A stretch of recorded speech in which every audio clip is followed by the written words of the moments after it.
To order. Oh, let's see, everybody was sent the minutes. Where's my agenda here? Everybody was sent the minutes. Everybody a chance to review them? Yep. Yep. Changes or additions? If not, I will accept the motion to approve. Motion to approve. All those in favor? Aye. Minutes are approved. Okay, there's no public forum. So we start with the water. What do we got, John? Good evening, everyone. I have a kind of brief type of agenda. Just wanted to update you on staffing. We have 4 vacancies in distribution side now out of 9 positions. So we've been advertising. I mean, we had 13 applicants for the last opening. We looked through those, and there's nobody really suitable. You know, just doesn't have licensing or experience or something. So, you know, just sign of the times, just figured I'd update you, and we're going to have 3 retirements early next year on the treatment side, so it's going to make it a bit tough with things. So I've talked about it before, but just wanted to let you know where we're at. So we'll make our way through it, but it's not going to be too easy, particularly with the treatment side retirement. So we'll see what happens with that. So we'll be advertising for those fairly soon, even though they're a ways off. So. I guess everybody's experiencing the same thing right across, so we're not any different, you know. Nice to find somebody, you know, that we could invest some time and, you know, help get licenses, but we just find that as soon as we do, they leave, and the pay is just not up there. And with the other high pays, it's just tough. It's kind of tough when you're the boss and you invest your time in somebody and try to help them along. Next thing you know, they're gone. So it just kind of gets you down a bit. So. But we'll get through it. The people we do have there are pretty good people and stuff, and you know,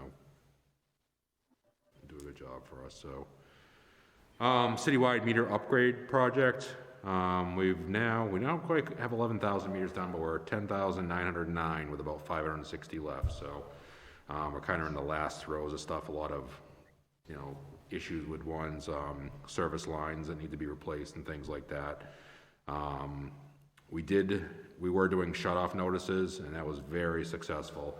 Unfortunately, there was, you know, out of 15, there was 5 to 8 each week that we would go to shut off, and as soon as we go to shut off, they'd be right there to let us in and do their meter. It's too bad that, you know, it has to go to that. So, but we did suspend them because of the holidays, and we'll start again after Christmas and stuff. I didn't really want to shut off somebody's service during the holidays, so, but it was successful, and, you know, it's funny because people weren't really upset about having their water shut off. They just said, "Oh, come in and do the meter now." You know, it's just a strange thing. You know, it's like, why couldn't you just call? You know, and we send out certified mailing and regular mail, so they get 2 notices. So even if they don't take the certified letter, they're still going to get the other letter. You think it's like, geez, I got a certified letter from the mail. I'd open the other one and call in, but it just doesn't work. You know. Out of 15, probably 5 to 7, you know, half of them will respond. The other ones wait to that day, you know, 2 weeks later that we have to do the shut off. So we do have a few meters that don't come into the stations. We have the antennas, 9 of them across the city. We're going to have to do cellular on those. The only additional cost is the yearly cost of $6.50 for each of them for the cellular signal, but otherwise the MIUs are the same. So, and they're out at outlying areas, like at the far end of Route 31, up near the Ashby line, and a couple, you know, other areas. So we knew we were going to have those, just part of doing it. So we're kind of narrowing down which ones that we need to actually get cellular in. Right now, we're going out and doing them manually, but it'd be better, you know, for the $6.50 for each of them for the course of a year to get those installed. So we'll be working on that. So there's quite a few, about 180 out of that 560 that have bad surface lines. Some of them we're going to be able to replace the heads and put in just a new MIU and a new head, kind of a temporary situation until the service line's replaced, just to get them changed. But I did put in to the ARPA funds for $150,000 for financial assistance with people, because some of these people simply cannot afford to have their service line done. And these 180 service lines, I mean, if they could be done, we would have done them, but they're actually weeping, or something that's an old iron pipe that as soon as we touch or even, bump against, it would start to do, some of them are actually showing, water, a little bit of water on the outsides of them, so, we didn't want to touch them and then inherit that, so, but at the same time, we want to help people out, so hopefully we have the, presentation tomorrow, hopefully the committee will, award us out of those ARPA funds, 150 grand, and then we can set up a program to, figure out eligibility requirements and so forth, so we can help some of these people get their service lines done, so, which would be a plus. Any questions on the meter project at all, or? Okay. No.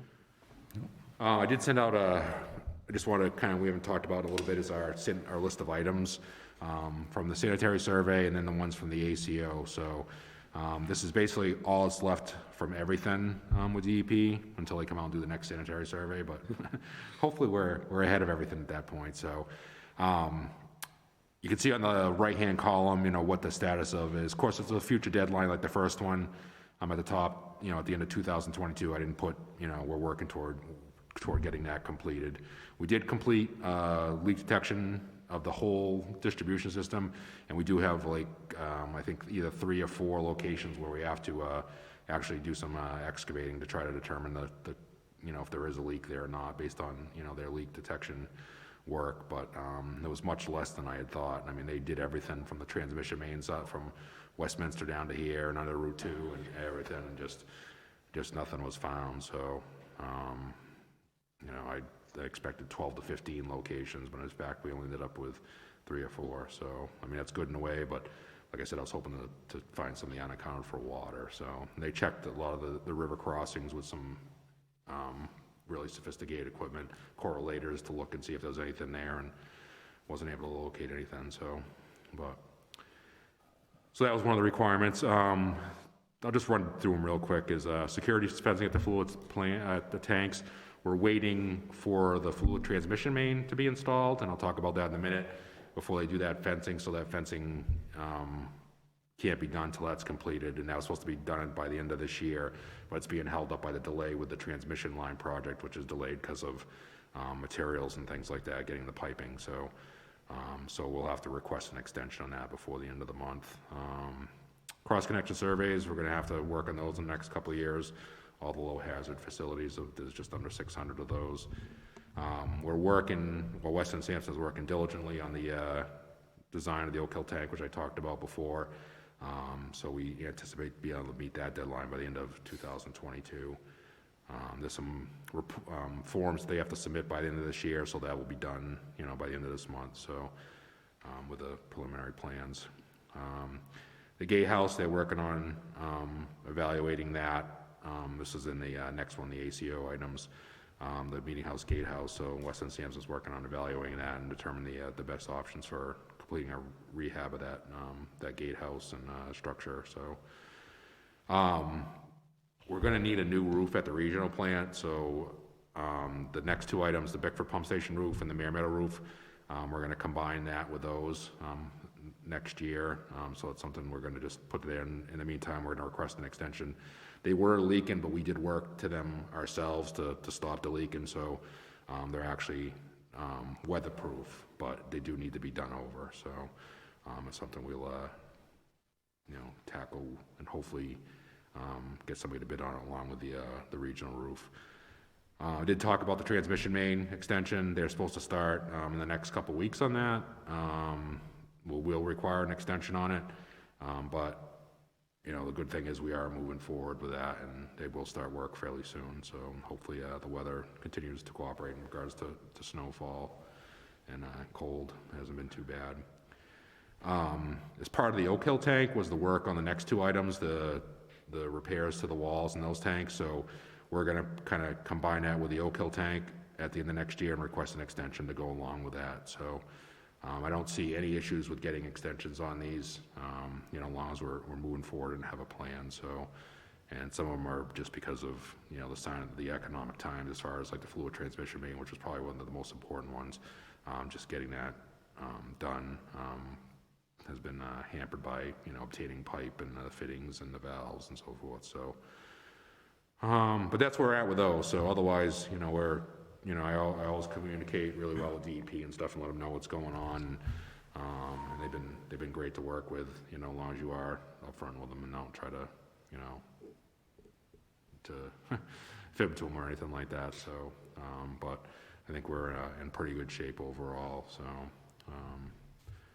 The SCADA project, which isn't on either list, is probably the most important thing that we're doing, and they've been starting work on that, so that'll be done in the next few months and hopefully be up and running by next spring. They've been hampered a bit, like I mentioned in the previous meeting, by materials acquisitions and, you know, the chip shortage and things like that, but they have been doing some work and moving forward with that, so that's probably the most critical project we have, just because of the age of our computers and PLC, programmable logic controllers and things like that, control all the equipment, so that's pretty much what I have. If there's any questions on that, I'd be happy to answer those. Any questions? Nope. Great. Well, thank you, John. That's pretty much all I have. So. All right. What do you got for wastewater? Well, first item here is the ongoing combined sewer separation project. Like I reported last month, we'll be on Clarendon and Nashua Street until the end of this year, installing new sewer in both streets. Clarendon Street will be done close to around, like I said, the end of the year, probably New Year's, maybe a week after. Nashua Street, we're going to consolidate crews, and the contractor will only have one crew working on Nashua Street through the winter, as the weather allows. If we get a bunch of snow, then like we did last year, or frost, we shut down and then pick it up again in the spring. The CSO closure, which was for CSO 48 on Water Street, in front of Market Basket, we came up with a plan to do a test pit to see if we could kind of reconfigure what our plan was for closure. Unfortunately, the water line is over the sewer line in this location, so we might have to relocate the natural gas. So we're going to meet with Unitil next week to come up with the plan. It's just a short stretch of gas line that might have to be relocated in order to do that work. A new water main, that'd be fine. Cost prohibitive. What else do we have here? The downtown combined sewer project design is ongoing, survey's still ongoing, borings will be through the end of the year, and so those will be wrapping up pretty soon. The West Plant repurposing project, this is something that the previous deputy commissioner was working quite extensively on. I've picked up, you know, the pieces where I could have, and push things forward. So we're going to have a meeting with the city's bond council coming up to just discuss finance options in order to procure that project.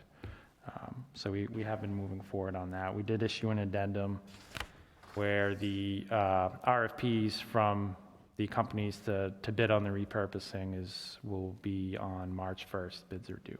So it gives us a little more time to answer questions.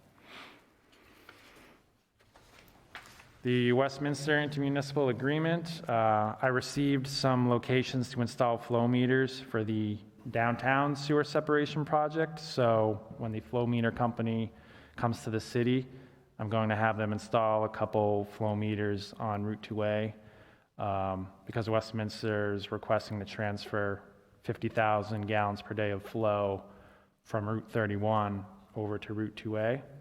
But I want to make sure there's enough capacity in that line and monitor the line for a couple months because that line is undersized right now. So I don't want to have any issues. So if we put a couple flow meters there for a couple months, we'll get our answer. The CSO public notification law, this was a law that was passed or signed by the governor earlier this year. So I'm not sure if the previous commissioner had talked about this at all, but basically the extent of the law is anytime you have an overflow from a combined sewer overflow regulator, you have to notify the public within 2 hours. So we already have flow meters at all our CSOs, but this I've requested from one of our engineering consultants to give us a proposal and help build us a website that will allow the public to log in and see our CSOs, see how much overflow volume has occurred, or if an overflow is actively occurring. Because the law goes into effect July of this coming year. You have to have everything ready to go.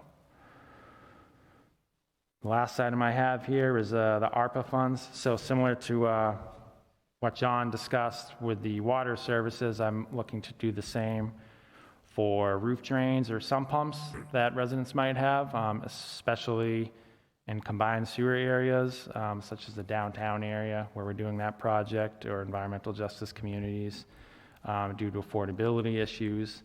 A lot of residents in these areas, they can't afford to redirect their roof drain. Right now, the city their wastewater division offers a 50% reimbursement for homeowners that redirect these sources because it does benefit the POTW, and it keeps us having to treat that water. So there is a return on the investment. So I've requested $200,000 through the city's ARPA application page, and tomorrow night is the hearing for that.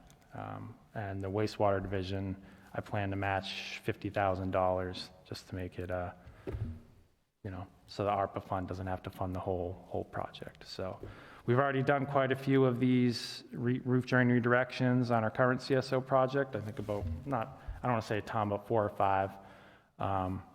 So we do have a process already in place for having residents reimbursed and documenting that everything is done correctly. And I ran through pretty quick, so if you have any questions. Any questions?